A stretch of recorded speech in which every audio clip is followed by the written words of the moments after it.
by giving us an introduction about who you are and what you've been doing since you graduated from Miami.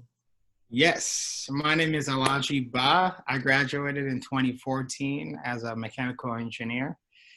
After graduating, I came to Hartford, Connecticut, where I worked for Pratt& and Whitney of United Technologies. And now, as of last week, Friday, actually, we became Raytheon Technologies. We merged with Raytheon. Since I've been in here, which is East Hartford, is where I'm located, I started out as an engineer working in integration. Then I went and worked as a design engineer for a year. And then from there, I became a supervisor managing the hourly in our turbine module center and just producing vanes and blades. And this is year 5. I just turned 5 years in February, actually. And I'm actually in the middle of a transition again. I'm moving. So I'm taking another position with Raytheon, and I'll be in Aberdeen, Maryland. That's awesome. Yeah, it's pretty cool. What were some of the biggest obstacles when you went from college to work? I would say the biggest obstacle is just really adapting to the corporate environment. Obviously, things are different from school. You're responsible for getting your tasks done. There's a level of accountability. And there's also a base level of expectations that everyone has for you, really. The amount of responsibility I had, I worked in, it's the Airbus A220 now. At the time, we called it C Series. And we're going through the certification of the aircraft. So it's a brand new engine on a brand new aircraft, and I had a lot of big tasks in my hands. So just making sure that I didn't let the team down was probably the biggest challenge. And then, of course, I'm in a new place, so having that community outside of work and building relationships in and out of work, networking and things of that nature. I think those are all some of the challenges that you face. Yeah, awesome. So I got a short story for that. Can I? Yeah, go for it. When I first started working, and I mean, UTC is a very big corporation. Probably, if I had to guess, about 100,000 employees, right? And we had an event, and in that event, I was just talking to people, socializing, and I met this guy who I got along with real well. We talked for a while, and I really enjoyed him. And I didn't know who he was at the time, so I was like, hey, I'd love to, keep in touch. You're looking for mentors and things like that when you just start in a corporate environment. And he said, yeah, definitely just shoot me an email. So a couple of days later, I'm in the office and I look him up, and he's a VP. I think he's a VP of finance at the time. I'm not sure. But I send him an email, and he responds and tells me, I was really asking if we could meet. And he says, oh, just reach out to my secretary. So when he said that, I was so intimidated, I never followed up, right? Yeah. And it's just like little things like that when you first start working, like, oh, shoot, he has a secretary. Maybe he's too busy for me, things like that, right? Did you ever end up getting in contact with him after that? No, I did not. But I've since had a lot of help, a lot of support, a lot of other mentors who are on that level, and I've gotten a fair amount of exposure to the point where I feel comfortable interacting with people that are that high up in the company. But it's just really not being overwhelmed or intimidated by the fact that someone is, a VP or whatever it is. Right. Has their own secretary.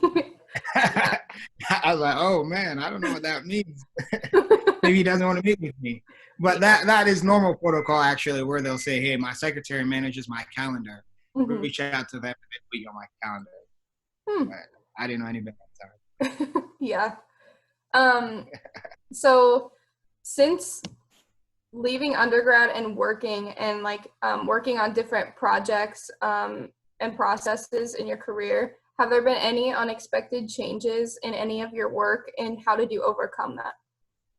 Oh, yes. So I'm sure you guys did the strengths finders? Yes, we did. Yes. So my number one strength was adaptability. Mm-hmm. So I actually enjoy change, but since I've started, it's been a mess. I mentioned earlier when I first started, I joined a team where we're working on certifying a new aircraft, and I think within 3 months being there, my role changed. I took on so much more than I expected. people left the department, so now you're trying to help out. So that was probably the biggest change early on. And then, Mhm. like I said, about 2 years later, I changed roles, and now, and I mentioned this earlier, I'm a supervisor in our turbine module center. Mhm. When I got there working as a second shift supervisor. 2 months in, someone quit. All right, and it's high pressure. It's a high pressure environment, so a lot of people don't stay there for long. But someone quit, and they were on third shift. So my manager was looking for someone to cover third shift, and me being crazy, I volunteered, just trying to. So I covered third shift for 2 months. Then after that, they asked me to do split shifts, so cover second and third shift. And then I found myself working basically from 4 p.m. to 6 a.m. So I was working some pretty crazy hours. Yeah. Yeah. And a lot of times I'd be there till 7, 8. And I just joined the team. You're trying to learn so much. So obviously there's a steep learning curve, but also you're trying to be effective, right? So you Right. end up spending so much time at work. And yeah, now we've lost a couple people with the whole pandemic going on. Mhm. Everything has been in flux for me the last, I would say, year and a half. It's been a pretty wild mess, but Yeah. it's been fun though. Yeah. Well, it's a good thing that adaptability is one of your strengths because that's not always super easy for people. Yeah, yeah, it's. I think it's just learning to just. I don't want to say go with the flow, but Yeah. embracing it and kind of what you said early on, right? Controlling what you can control. So Right. control the controllables and things that are outside of your control. You just have to accept them as they are.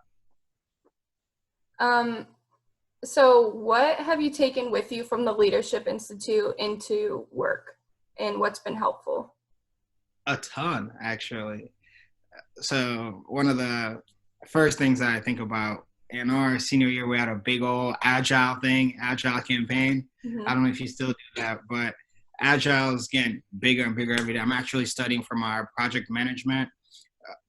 It's called a PMP, so Project Management Professional. It's a professional certification, Hmm. and they talk a lot about agile. So that's one of the things that I've really appreciated. But there are a lot of other things, including your soft skills, doing your strengths finders to, again, I'm in a leadership role right now. And because of that, we do a lot of leadership training. And Yeah. one of those things is we did Myers-Briggs, right? What's your personality type? We did disc assessments, figuring out, are you a D or an I, S or C? All of those things are actually valued in corporate America, which is crazy. But Yeah. I feel like I have a leg up from compared to a lot of my peers because I had exposure to all those things. Hmm. And then you couple that with the soft skills that the Leadership Institute pushes, right? We have countless networking events, meeting with people who are, executives at corporations. And you'd be shocked that the amount of exposure we had in the Leadership Institute, and I'm not sure the details of what you guys are experiencing now, but for us, we got to visit the Center for Innovation, the Lockheed Martin site. I got to go to Texas, Fort Worth, Texas. We did so many trips. We interacted with so many people who are high-level managers or executives. And when you come here, you realize, okay, wow, I have to network if I want to go anywhere. Networking is as important as anything.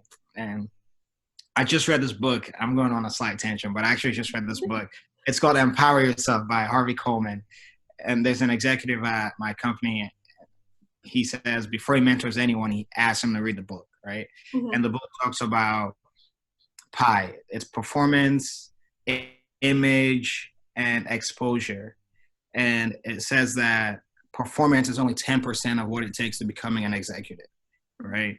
And then he says image is 30% and exposure is 60%. And you get that exposure through networking and having mentors and champions who are in positions to help you and steer you along. Yeah. How